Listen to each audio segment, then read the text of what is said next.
Welcome back, zombie enthusiasts, to the Drunken Zombies Podcast. I'm Adrian. And I'm Julia, your zombie expert guide. Are you ready for another intoxicating tale of the undead? Buckle up, because today... We're diving headfirst into a brand new story. We're talking shadowy noir, hard-boiled detectives, and a conspiracy that could shatter the uneasy peace between the living and the undead. Don't forget to rate and follow us for more Drunken Zombies episodes. New spine-chilling stories drop every day. All right, let's set the stage. Picture this, a post-apocalyptic 1940s city.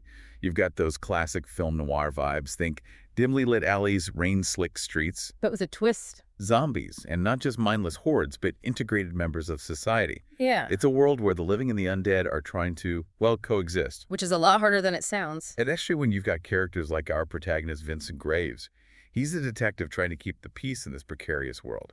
But get this. He's also undead. Talk about a conflict of interest. What happens when the line between those you're supposed to protect and those you identify with becomes blurred?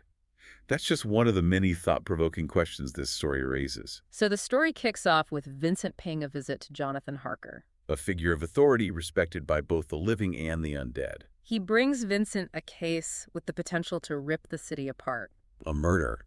Not just any murder, though. The victim is a prominent industrialist, someone whose death could easily ignite a full-blown war between humans and zombies. And the evidence points towards undead involvement. Harker, recognizing the danger, asks Vincent to investigate, hoping to prevent the city from spiraling into chaos.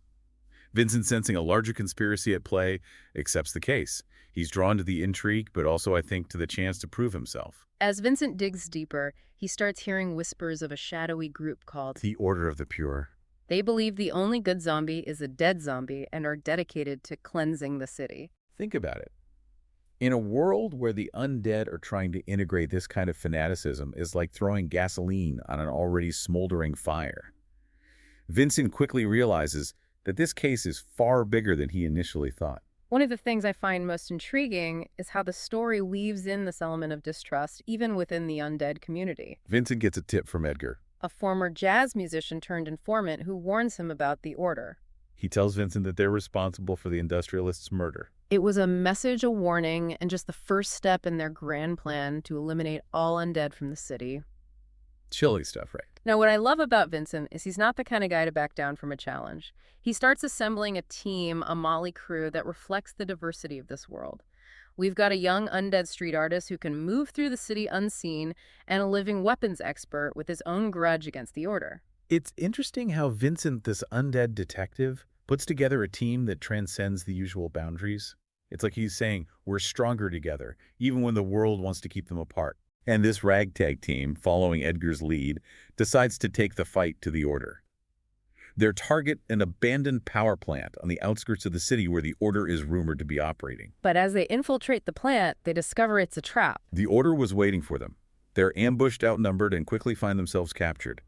Their attempt to disrupt the Order's plans has backfired spectacularly. The leader of the Order reveals their true objective. Their ultimate weapon, so to speak. It's a device designed to eradicate all undead. The industrialist's murder was just a test, run a taste of the annihilation they plan to unleash. Imagine the weight of that realization. Vincent, bound and helpless, watches as the leader activates the device, feeling the very existence of his kind hanging in the balance. Just when all hope seems lost, an unexpected twist. A member of the Order, horrified by the impending genocide, decides to switch sides. This act of defiance, this spark of compassion, gives Vincent and his team a glimmer of hope. They manage to escape and launch a desperate counterattack.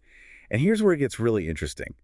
This isn't just a fight for survival. It's a fight for the very soul of the city, a battle between ideologies. And Vincent, facing this ultimate threat, decides to embrace his undead nature, fully showcasing the potential power and unity that can exist between the living and the undead. He becomes a symbol of defiance against the Order's hatred.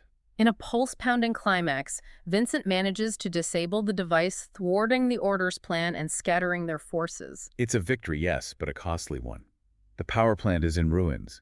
His allies are injured, and the city is reeling from the near disaster. It's this moment standing amidst the wreckage where Vincent realizes this isn't over. The Order may be defeated, but their ideology, their fear and hatred that will linger. It's like the end of a chapter, but not the end of the book, and that's what makes this story so captivating. It leaves you wondering what happens next. Can this fragile peace hold? What will Vincent do now? And that's where we'll pick up next time on the Drunken Zombies podcast. Until then, keep those brains safe and don't let the nightmares bite. Yeah, the city's in this weird state now, like after a fire's been put out. There's relief, but the smoke still hangs in the air and everything's kind of fragile. It's true, this victory against the Order of the Pure is significant. But it feels like we've only witnessed the first tremors of an earthquake. The aftershocks could be even more devastating. Right. They've disrupted this one group, but their ideology, that deep-seated hatred for the undead, That's not going to vanish overnight. It's like a virus lurking beneath the surface, waiting for the right moment to resurface. and the story hints at something even bigger brewing. Almost like a global conflict simmering in the background. You're talking about that part where Marcus, the weapons expert, mentions other factions outside the city. The ones who see this unity between the living and the undead as a threat. Precisely. And that's what makes this ending so compelling. It expands the scope of the conflict beyond the immediate threat of the Order of the Pure. It's like opening Pandora's box. The possibility of coexistence has become a threat to those clinging to old hatreds and prejudices. It raises the stakes for everyone, doesn't it? This small victory in the city feels almost insignificant compared to the larger forces at play. It makes you wonder if peace is even possible in a world so divided. And even within the city itself, the peace feels precarious. They've averted disaster, but the scars run deep. Trust has been broken, lives have been lost. How do you rebuild from that? That's the central question, isn't it? How do you bridge the chasm of fear and suspicion that separates the living from the undead? And Vincent, being both living and undead, finds himself at the heart of this struggle. He becomes this symbol, this living embodiment of the potential for unity. His success, his very existence, challenges the core beliefs of groups like the Order of the Pure. He represents this tantalizing possibility, a future where those divisions are blurred, maybe even erased. But it's a future that many are actively working against. Which brings us back to this lingering tension. We have this glimmer of hope, this fragile peace in the city. But surrounded by forces that want to see it crumble.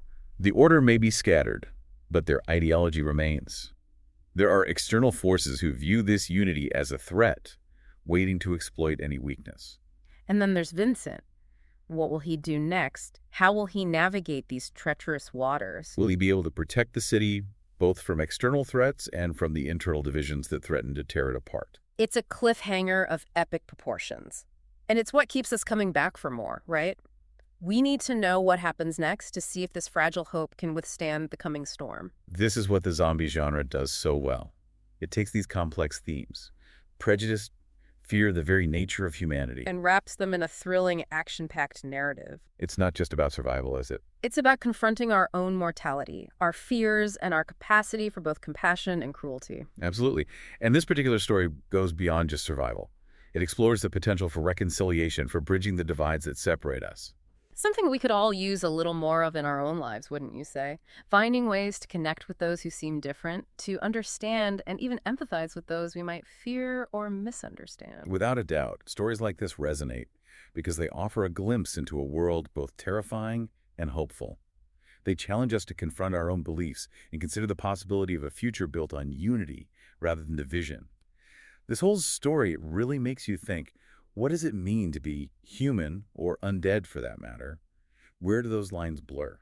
It's that question at the heart of so many zombie stories, right? It forces us to confront our own values, our prejudices, and what truly defines us. And we see this play out so beautifully in Vincent. He's constantly wrestling with his identity Torn between two worlds. that don't fully accept him. Exactly. He's neither fully living nor fully dead. He's this anomaly constantly navigating a tightrope between acceptance and rejection. And yet he finds a strange strength in that duality. It's what makes him such a compelling character, so relatable. Don't we all feel like we're straddling different worlds sometimes? Absolutely. And Vincent uses his unique perspective to bridge the divide. He understands both sides of the conflict in a way that others can't. He's the key, maybe, to moving past those labels, the fears that keep everyone at odds. He embodies the potential for something better. He's a beacon of hope in this world that often feels like it's teetering on the edge of collapse. And that's the power of this story, isn't it? Even amidst all the decay and destruction. There's this spark of possibility, this chance for something more. It reminds us that even when things seem hopeless, we can find ways to connect, to understand, to find common ground with those who seem different. Which feels incredibly relevant today, don't you think? when division and polarization seem to be everywhere we look. It's a stark reminder that we always have a choice. We can succumb to fear and prejudice. Or we can choose empathy and compassion. And that choice, as Vincent's story shows us, can make all the difference in the world. It can be the spark that ignites a revolution that leads to healing and understanding. It's about resilience, about the human and undead spirit's ability to find hope, even in the darkest of places. What I take away from this story is that we can all be like Vincent in some way. We can challenge the labels, the assumptions, and strive for something better. We can be the bridge builders, the ones who refuse to give in to fear and hatred. We can choose to fight for a world where unity and understanding prevail. And who knows, maybe we'll even find a little bit of ourselves along the way, just like Vincent did. Until next time, keep those brains safe. And remember, even a drunken zombie can teach us a thing or two about hope and humanity. Don't forget to rate and follow the Drunken Zombies Podcast for more thrilling stories.